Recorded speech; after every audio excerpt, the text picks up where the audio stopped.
Assalamualaikum warahmatullahi wabarakatuh. Bismillahirrahmanirrahim. Alhamdulillah. Wassalatu wassalamu ala Rasulillah Muhammad bin Abdullah wa ala alihi wa sahbihi wa mawala wa ba'd. La hawla wa la quwwata illa billah. Al-hadis as-samin asyara.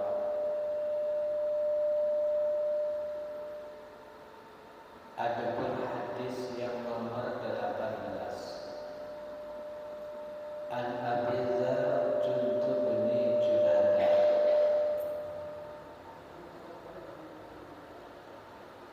wa Abi Abdurrahman Mu'adz bin Jabal radhiyallahu anhuma an Rasulillah, dari Rasulullah sallallahu alaihi wasallam qala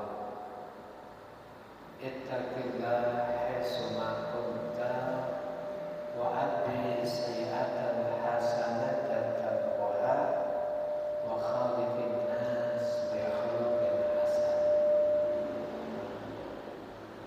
Rawahu Tirmidzi wa qala haditsun hasan. Wa fi ba'di nusakh hasanun sahih. Hadis yang nomor 18,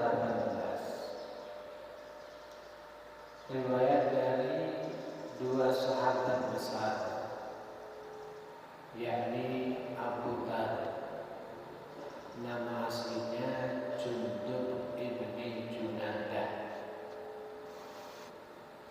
atau sahabat Abi Abdurrahman, kita kenal dengan nama aslinya Mu'adz ibnu Jabal radhiyallahu anhuma. Kedua sahabat besar Sayyidina Abu Dzar dan juga Sayyidina Mu'adz bin Jabal meriwayatkan sebuah hadis langsung dari Rasulullah sallallahu alaihi wasallam. Nabi bersabda, ittaqillah haitsu ma kunta. Hendaknya kalian selalu takut kepada Allah dimanapun kalian berada. Wa adbi sayyi'atal hasanah tamhuha. Ketika berbuat sayyi'ah, amal yang buruk, maka ikut sertakan amal yang baik, karena amal baik bisa menghapus amal yang buruk. Wa khaliqin nas bi khuluqin hasan, dan membaulah kepada masyarakat dengan akhlak yang terpuji. Rawahu Tirmidzi wa qala haditsun hasan. Hadis yang nomor 18 ini luar biasa ya. Pendek tapi cakupannya luas. Selalu takut kepada Allah dimanapun kita berada, selalu semangat untuk beramal baik, karena amal baik bisa menghapus amal yang buruk, dan bermuasarahlah kepada manusia dengan akhlak yang terpuji. Sebelum lebih dalam kita membahas tentang hadis,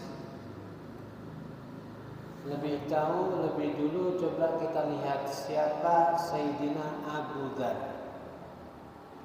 yang bernama Jundub ibnu Junadah. Kenapa digelar dengan Abu Dzar?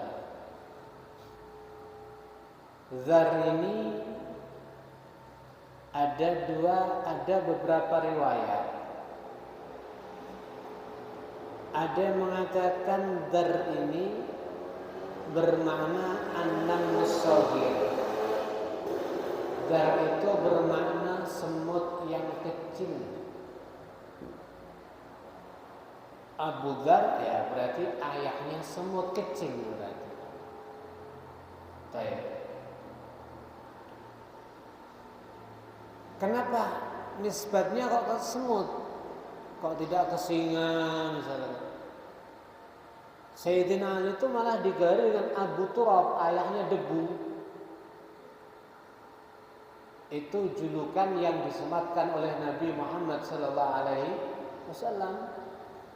Sayyidina Ali malah mengatakan, saya merasa senang dan bangga ketika Nabi memanggil kepada saya, "Kum ya Aba Turab, kum ya Aba Turab." Berdiri kamu wahai ayahnya debu, berdiri kamu wahai ayahnya debu. Kok ayahnya debu? Pernah ya, Sayyidina Ali mungkin lagi ada masalah dengan istrinya Sayyidatuna Fatimah. Atau apa sebabnya keluar rumah, ada di masjid, tidur di ujung masjid, ada angin kencang bawa debu mengenai kepada badan Sayyidina Ali. Tidur dalam kondisi badannya berdebu, sehingga Nabi berkata, "Kum ya Aba Turab," berdiri wahai ayahnya debu. Kenapa demikian? Bahkan Sayyidina Ali mengatakan julukan itu ketika kepada hal yang rendah itu lebih menyenangkan, supaya kita tidak sombong. Iya, supaya kita tidak sombong. Tapi kalau orang-orang duniawi ya, dia maunya dipanggil wong sing paling gotot, ngono nggih. Istilah wong sing paling ngri-ngrian apa seneng ya? Istilah bengkring misalkan. Justru julukan yang rendah itu lebih membuat kita tawadhu. Abu Dzar disebut dengan ayahnya semut kecil. Ada apa? Kenapa sampai beliau disebut seperti itu? Karena suatu ketika beliau menimbang sesuatu, jual beli dah, maka beliau atur timbangannya pas. Setelah pas, ada seekor semut masuk. Misal beli mangga berapa? 1 kilo, ditimbangkan mangga 1 kilo. Sudah pas, ada semut masuk kepada timbangan di sebelah itu yang ada mangganya itu. Maka kemasukan 1 semut, timbangan tidak bergeser, ora tambah abot. Ya, taib. Maka beliau berkata, "Unduru ila hadza." Delok ento. 1 kilo itu kalau ditambah 1 seekor semut tidak kelihatan nampak tambah berat di dunia. Akan tetapi kalau timbangan akhirat, semuanya akan menjadi jelas. Ya, ini saking bagaimana orang-orang dulu itu berhati-hati ketika berjual beli. Allah katakan, "Wailul lil mutaffifin." Celaka orang yang bermain masalah timbangan. Kalau orang dulu itu kalau dia jual ya, dia nggak mau nimbang kecuali bukan sekedar pas tapi dilebihi. Dia mengatakan, "Saya khawatir daripada kurang, nanti dituntut di hari kiamat." Ini kalau dia jual. Tapi kalau dia beli, dia kepengennya beli 1 kilo, mintanya nggak 1 kilo, tapi kurang dikit. Kenapa? Khawatir nanti kalau lebih, yang punya nggak ikhlas, akan dituntut juga di hari kiamat. Walaupun 1 kilo lebihnya cuma 1 butir daripada beras, taruh dia beli beras, sehingga mereka mengeluarkan sebuah komitmen. Mereka mengeluarkan sebuah perkataan, apa? Saya tidak akan membeli neraka walau cuma dengan 1 butir daripada gandum. Maknanya ketika dia beli minta 1 kilo, tapi diberi oleh si penjual 1 kilo lebih 1 atau 2 butir daripada gandum. Saya nggak mau itu. Saya nggak mau. Wah, ini kan berat bagi kita ya. Kalau kita kan kalau mau beli mintanya apa? Anget apa pas?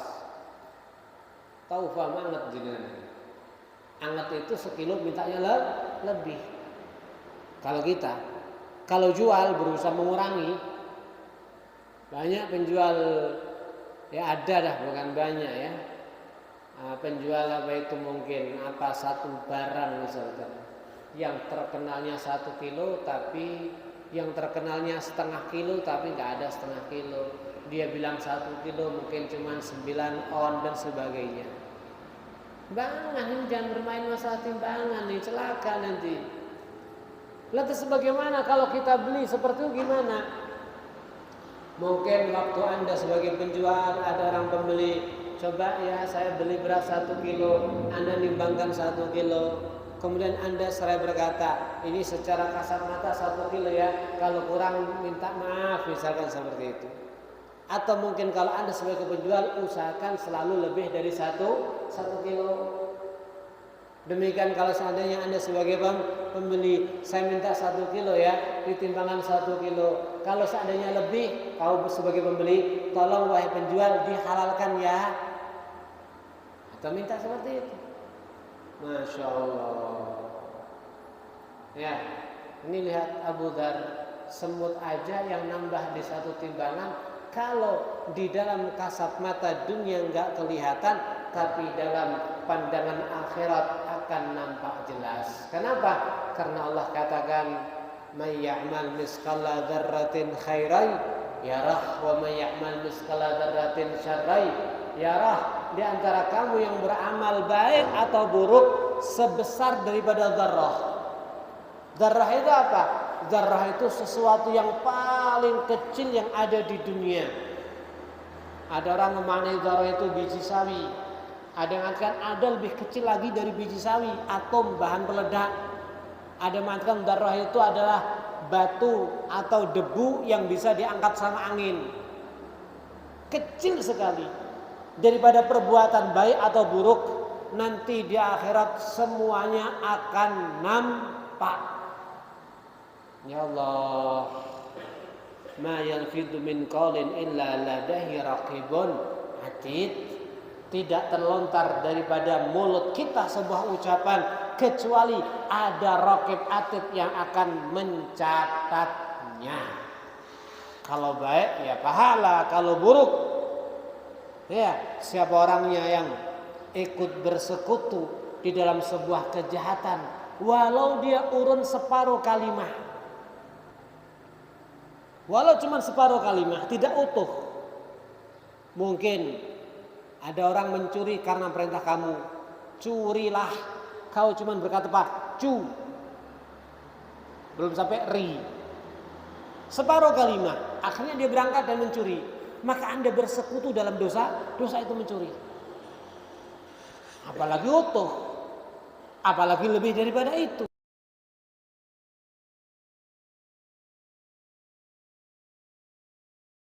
Wa ta'ala. Jadi kalau seandainya kita dizalimi sama orang, jangan khawatir, Allah Maha Adil, semuanya nanti akan diadili oleh Allah Subhanahu wa ta'ala. Makanya kalau hidup di dunia ini, kalau ada orang dizalimi, kasat mata itu kasihan. Dizalimi. Tapi sebenarnya nanti di akhirat dikatakan siapa orang beruntung? Al-madlumun humul muflihun yaumal qiyamah. Orang-orang yang dizalimilah, mereka adalah kaum pemenang, kaum yang paling beruntung, kaum yang paling sejahtera kondisinya besok di hari kiamat. Karena saat dia dizalimi di dunia nggak bisa membalas, nggak bisa menuntut, akhirat nanti akan membela. Sekecil apapun akan dibela oleh Allah Subhanahu wa ta'ala. Jadi kalau Anda jadi orang dizalimi, alhamdulillah saya mazlum dizalimi, saya bukan zalim, si pelaku zalim, alhamdulillah. Nah, ini berarti saudara kita Palestina adalah orang yang beruntung ini ya. Di hari kiamat. Tapi kalau di dunia ya sorobah omai tikom. Anaknya korang cari, nangis, meratap, mangkel, lebih daripada itu. Masya Allah. Taib. Ya, jangan zalim sama orang. Karena Nabi mengatakan dalam satu hadis mengutip daripada firman Allah, "Lau anna dhulma hajaran mulqa fil jannah la kharabtu al jannata bisababihi aw kama qala." Kalau seandainya kezaliman itu berbentuk seperti batu, kemudian dia terlempar ada di dalam surga, maka aku Allah akan hancurkan itu surga. Karena di dalamnya ada kezaliman. Artinya kezaliman sama Allah akan terus dikejar, dituntut, dibalaskan kepada siapapun. Walaupun maaf kepada hayawan, jangan sewenang-wenang kepada hayawan peliharaan Anda zalim. Tidak seperlunya Anda menggebuk, tidak seperlunya Anda, hati-hati. Ketika ada orang di zaman Nabi Muhammad SAW, dia menggebuki hayawan, maka Nabi mengatakan ihdar ya Abu Mas'ud, hati-hati. Hari ini Allah telah buat engkau bisa menguasai kepadanya. Gunakan kekuasaan itu dengan sebaik-baik mungkin, dengan adil, tidak zalim. Jangan-jangan suatu ketika kondisinya dibalik, bukan kau yang menguasai, berbalik hayawan yang kau pukul, dia menjadi menguasai kepada kamu. Nah, hati-hati. Taib. Kembali kepada pembahasan, tuh lihat bagaimana kehati-hatian daripada Abu Dzar. Ini gambaran kepada kita semuanya. Ya, di dunia ini hukumnya ketat. Di dunia hukumnya apa? Ketat sekali. Semakin tinggi Anda harus semakin ketat. Beda di akhirat. Kalau Anda kepingin hukum itu nggak ada ketat, nggak ada hukum bebas los, itu berarti di alam kubur. Mati dhisik, paham ya? Kalau perintah sholat, kalau perintah poso, kalau perintah jaga moto dan sebagainya, los, lek api, karek nompo, pahala. Tapi kalau masih di dunia, ya kayak gini ada taklif, ini nggak boleh, itu nggak boleh, diperintahkan gini, enak-enak turu, konsolat dan sebagainya. Kan nggak lama kita di dunia, masya Allah. Sekarang apa sebab Islam daripada Abu Dzar? Dikatakan ketika beliau Abu Dzar Al-Ghifari atau bernama Jundub ibnu Junadah mendengar tentang munculnya Nabi Muhammad SAW ada di kota Mekah dan Nabi mengaku bahwa dirinya adalah seorang nabi, maka Abu Dzar perintahkan saudaranya yang bernama Anis untuk mendeteksi apakah benar kabar tersebut. Maka setelah dideteksi sama saudaranya yang bernama Anis ada di kota Mekah, dia pulang seraya berkata, "Ra'aituh yas'um annahu arsalahu." Aku melihat bahwa dia yang ngaku jadi nabi itu, dia mengaku memang diutus oleh Allah Subhanahu wa ta'ala. Dia mengajak kepada akhlak yang terpuji. Oh, Masya Allah, ini nabi beneran ini berarti. Iya. Kemudian Abu Dzar bertanya, lantas bagaimana sikap para masyarakat penduduk Mekah? apakah menerima? Waduh, kalau penduduk Mekah yang ada cuma menentang bahkan menuduh. Apa tuduhan yang mereka katakan tentang Nabi dari penduduk Mekah? Yaqulun innahu sya'ir. Nabi Muhammad dianggap tukang sihir. Innahu kahin, cuman dukun. Innahu sahir, tukang sihir. Iya, dianggap tukang syair. Syair itu lagu-lagu itu, atau dituduh dukun, atau didukun tukang sihir. Ada orang mengatakan, "Ya Muhammad, saya mau masuk Islam. Cuman coba lihat, bisa enggak kau buat rembulan terpecah jadi dua?" Maka disuruh memecah bulan terpecah jadi dua, bahkan terpisah.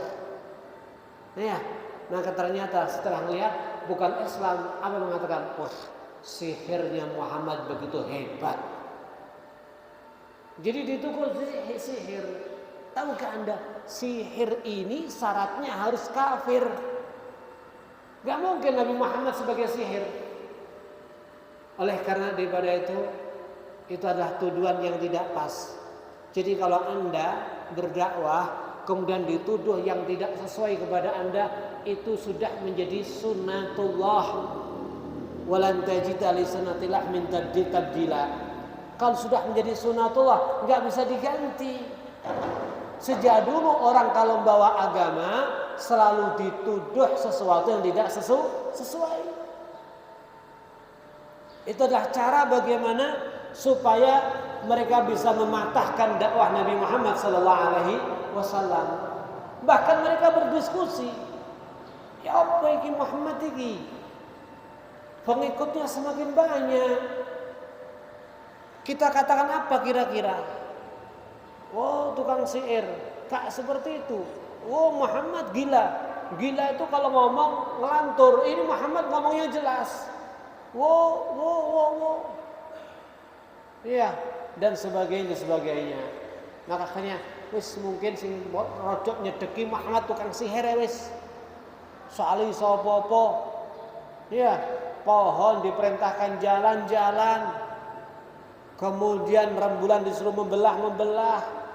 Rembulan disuruh disati ke sana ikut, ke sini juga ikut. Wis paling sing rodok nyedeki tukang sihir wis. Sepakat. Mulai itu disebarkan Muhammad tukang sihir dan sebagainya. Biasa. Kalau Anda berdakwah kemudian dituduh Anda ini, Anda itu, padahal tidak sama sekali. Biasa. Memang itu cara mereka untuk membuntu dakwah daripada Anda. Seperti Nabi Muhammad SAW selalu diupayakan untuk dibuntu dakwahnya oleh orang-orang kafir Quraisy. Akhirnya setelah Abu Dhar bertanya, oh benar ini, berarti Nabi beneran ini. Berarti wallahi innahu lasadiq wa innahum lakadzib, kata Abu Dhar. Demi Allah, saya percaya kalau dia Nabi. Namun mereka orang-orang kafir Quraisy itulah yang dusta. Langsung akhirnya Abu Dhar ngengkel berangkat ke kota Mekah. Padahal saat itu kondisi Mekah masih belum aman. Islam sangat sedikit dan masih sembunyi. Ya, datang ke Mekah. Di sana mungkin kalau bahasa kita dengan polosnya, dia mengatakan, "Aina alladhi tad'unahu sabi'?" Hai masyarakat, maaf saya mau tanya, mana sih orang yang kalian anggap dia adalah orang murtad, as-sabi', agamanya enggak sama dengan agama nenek moyang kalian, mana orangnya? Maka masyarakat ada orang bertanya tentang Nabi Muhammad, ini kayaknya orang baru ini, bukan orang sini. Langsung dikeruyuk, dipukul. Nih ya, saonoe, ono lungko, tahu lungko ya? Lungko. Tanah yang keras. Ada tulang belulang onta, saonoe dipukulkan. Hatta admuh, sampai mereka bareng-bareng mengeroyok Abu Dhar, dipukuli sampai keluar darah, bahkan sampai jatuh dalam kondisi semaput. Nanti dikeroyok tiang, halo. Antum tem ora krasa. Sadar-sadar penjut kabeh limo kabeh. Niki perjuangan mau masuk Islam. Falamma afaq, maka ketika beliau sadar dengan niat yang kuat, tekad yang bulat untuk bertemu Nabi Muhammad, menyatakan Islam supaya selamat, Abu Dzar setelah dia dihajar sampai semaput dan tidak sadar tadi, setelah dia siuman, maka bukan kemudian nyesel menarik niatnya pulang, lah. Beliau langsung mendatangi sumur Zam-Zam, ya, meminum air daripada sana. Wa ghasal anhu adam, meminum air daripada sumur, kemudian darah yang ada dalam badannya dibersihkan dengan air daripada Zam-Zam. Tahukah Anda, Abu Dzar ternyata datang ke Mekah hanya kepingin ketemu Nabi Muhammad, menyatakan Islam. Saat itu enggak bawa bekal makanan sama sekali. Dikatakan wa makas fil masjid salasina yauman wa ma lahu ta'am illa ma'u Zamzam. Beliau mondok di Masjidil Haram di situ selama 30 hari, enggak bawa makanan sedikit pun. Lantas bagaimana? Hanya meminum air Zam-Zam. Tapi yang menakjubkan, wa ma dzalika hasallahu sumnun azim. Beliau 30 hari cuma meminum air Zam-Zam, badannya jadi gemuk. Makanya Nabi berkata, tidak semangat untuk meminum air Zam-Zam kecuali orang mukmin. Karena air Zam-Zam itu kalau yang masih murni itu rasanya tidak seger. Apa bahasanya ya? Mungkin petir atau apa itu. Tidak semangat kecuali siapa? Orang mukmin. Kandungan proteinnya paling tinggi air Zam-Zam ini.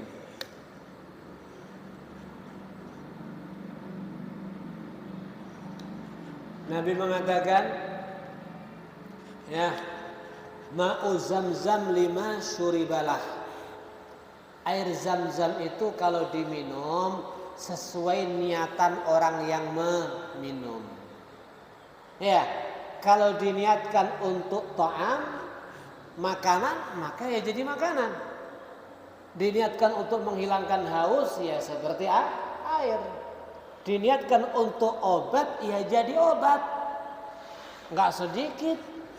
Kita mantep, orang datang umrah atau ihram haji, bawa penyakit yang banyak, yakin dengan air Zam-Zam, dia datang ke sana minum air Zam-Zam dengan mantap, pulang haji penyakitnya total bersih. Sesuai hadis Nabi Muhammad SAW. Bahkan Sayyidina Abdullah ibn Abbas ketika beliau minum air Zam-Zam doa. Ketika minum air Zam-Zam doa. Kenapa? Kondisi saat minum air Zam-Zam saat itu doa mustajab. Paham ya? Kondisi saat minum air Zam-Zam maka doa mustajab. Dikatakan Sayyidina Abdullah bin Abbas ketika minum air Zam-Zam mengatakan, Allahumma inni as'aluka ilman nafi'a wa rizqan wasi'a wa shifaan min kulli da'. Ya Rabb, saya meminta kepada Engkau ilmu bermanfaat. Saya minta kepada Engkau rezeki yang luas. Saya minta kepada Engkau obat dari segala penyakit. Itu doa Sayyidina Abdullah bin Abbas di saat minum air Zam-Zam. Nah, yang jelas, air Zam-Zam adalah memiliki khasiat yang luar biasa. Air yang dimunculkan oleh Nabi Ismail alaihi salam. Abu Dzar di situ hanya untuk menunggu, kepingin berjumpa dengan Nabi Muhammad. 30 hari enggak minum, enggak makan sama sekali.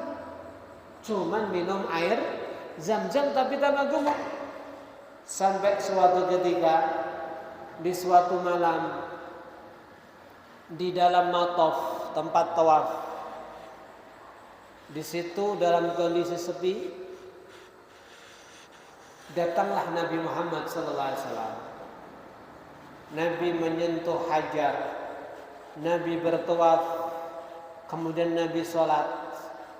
Maka datang langsung Sayyidina Abu Dzar kepada Nabi, seraya mengatakan, "Assalamu alayka ya Rasulullah." Nabi pun berkata, "Waalaikumsalam warahmatullah." Dan itu adalah awal orang yang hormat Nabi dengan cara tahiyah, dengan salam penghormatan Islam. Setelah itu Abu Dzar langsung dia mengatakan, "Asyhadu an la ilaha illallah wa anna Muhammadar Rasulullah." Nabi berkata, "Fan anta?" Anda ini dari mana? Kok tiba-tiba Islam seperti ini? "Oh, saya dari Ghifar ya Rasulullah." Masya Allah. Terus di sini sudah berapa lama? Sudah 30 hari. Makan dari mana dan sebagainya? Maaf, nggak ada makanan kecuali minum air Zam-Zam. Tapi saya tambah gemuk. Oh ya wis, cukup. Ini kondisinya masih belum aman. Terus gimana ya Rasulullah? Lebih baik kau pulang aja dulu. Ya, kau pulang aja dulu. Kau ajak kaum kamu untuk masuk Islam. Nanti kalau udah kondisinya aman, kau bisa bergabung.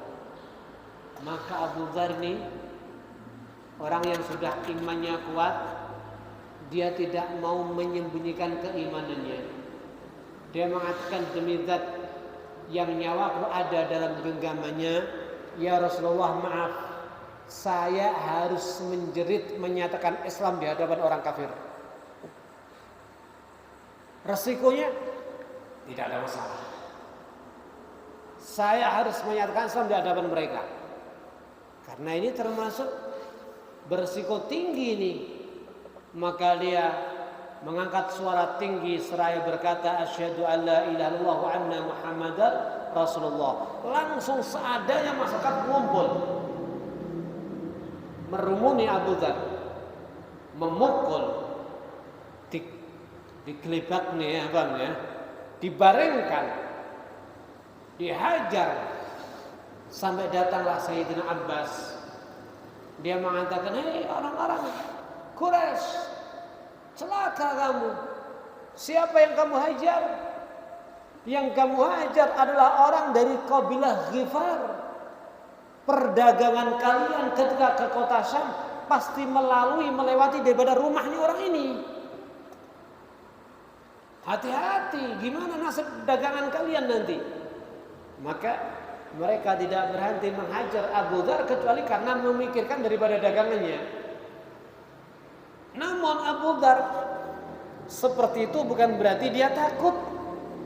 Besok dia ngulangi lagi, dihajar lagi, dilindungi lagi oleh Sayyidina Abbas bin Abdul Muttalib, paman Nabi Muhammad sallallahu alaihi wasallam. Setelah dia merasa puas untuk menyatakan Islam, untuk melawan dan menentang daripada orang kafir semampunya, daripada bentuk jihad, beliau kemudian pulang memberikan kabar keislamannya kepada saudaranya yang bernama Anis. Anis pun akhirnya masuk Islam. Keduanya mendatangi ibunya, ibunya pun masuk Islam. Kemudian mendatangi kaumnya, sebagian mereka masuk Islam. Dan ketika Nabi Muhammad SAW sudah mulai kuat hijrah ke kota Madinah, maka semua kabilah Ghifar akhirnya masuk Islam. Dan semua kabilah Ghifar satu kampung mendapatkan doa langsung dari Nabi Muhammad SAW. Nabi berkata, "Ghifar ghafarallahu laha." Kabilah Ghifar, kabilah yang istimewa, semoga senantiasa Allah memaafkan dosa daripada mereka semuanya. Baik. Sahabat Abu Dzar ini sahabat tingkat zuhudnya luar biasa. Cuman kalau dalam bahasa sekarang diwarni wong niku sahabat Abu Dzar kurang bisa. Kereng tegas zuhudnya di atas rata-rata. Apa zuhudnya? Dalam konsep hidupnya, dia tidak mau menyimpan makanan untuk besok. Kulkas kalau di sini berarti. Paham? Kulkas kalau di sini kita orang dapat daging, ya Idul Adha bisa dimakan tahun depan ya. Beliau nggak mau menyimpan makanan untuk besok, apalagi 1 bulan ke depan. Dompet nggak ada duitnya, ATM kosong. Ini nggak bisa diikuti, berat ini ya. Ini konsep beliau. Makanya dikatakan apa? Karena radhiyallahu ta'ala an azhadan nas. Abu Dzar itu adalah orang yang paling zuhudnya manusia. Ya. Sehingga beliau punya pendapat, keperluan kamu lebih dari 1 hari 1 malam nggak boleh disimpan, harus dikeluarkan. Kalau engkau perlu makan, ambil secukupnya, bisa makan 1 hari 1 malam. Pernah satu ketika ada yang nguji Sayyidina Muawiyah ibn Abi Sufyan.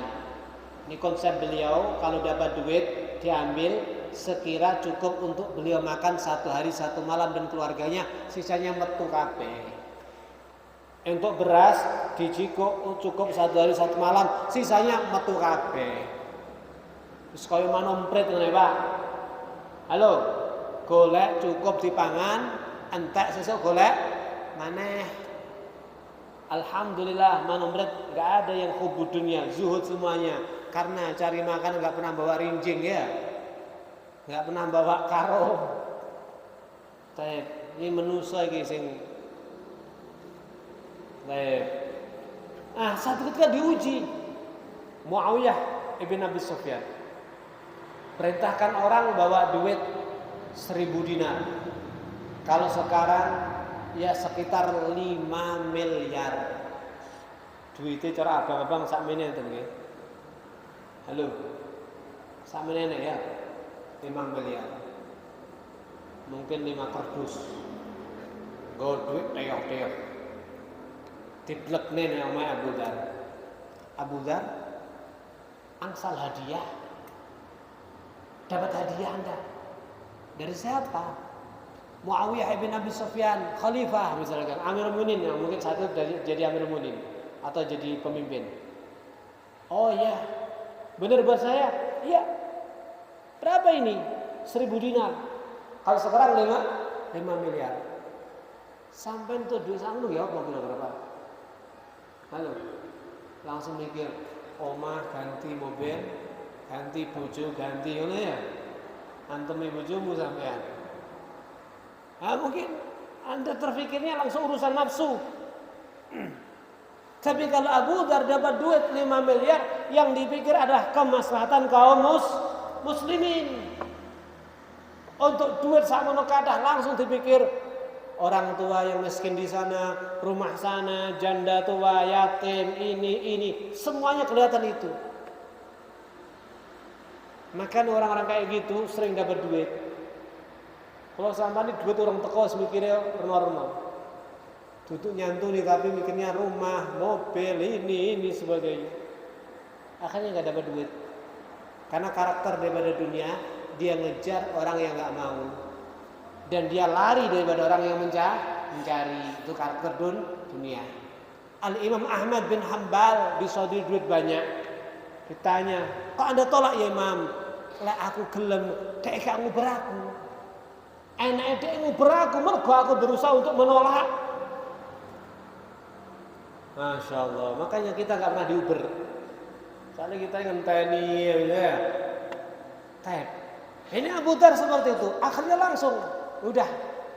Setelah dikasih duit segitu, langsung dia bawa itu kardus itu duitnya, bawa sana. Nih ente, ini ente. Kurang jika dewe.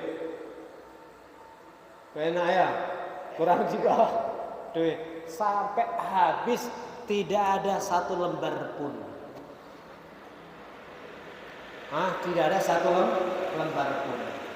Akhirnya pembantu daripada Muawiyah datang lagi. Dia mengatakan, Masya Allah Abu Dzar, maaf, saya tadi salah alamat. Muawiyah nggak perintahkan saya untuk ngasih Anda, saya salah alamat. Ngapunten nggih, duitnya 5 miliar saya bawa lagi. Nanti kalau tidak saya bawa pulang lagi, wah saya bisa habis dihajar atau dimarahi sama Sayyidina Muawiyah. Tersampean piye kira-kira? Halo. Pas kadontek duitnya, Pak. Masya Allah, ya tenang. Uang sudah habis. Lagi tekotok langsung uang sudah habis. Tapi Bapak sabar, nanti kalau saya dapat rezeki tak ganti. Masya Allah, ini cuma ngecek saja. Ternyata beliau hidupnya seperti konsep dan prinsipnya. Ya, apa? Nggak boleh menyimpan yang lebih daripada kebutuhan satu hari satu malam. Tapi konsep ini tinggi masyarakat ora payu ora, gak payu, Pak. Baik. Hadirin dirahmati Allah Subhanahu wa taala. Dikatakan Nabi mengatakan Abu Dzar istimewa, kalau ngomong jujurnya luar biasa. Ya, jujurnya luar biasa. Sampai dikatakan, ya Allah, akhirnya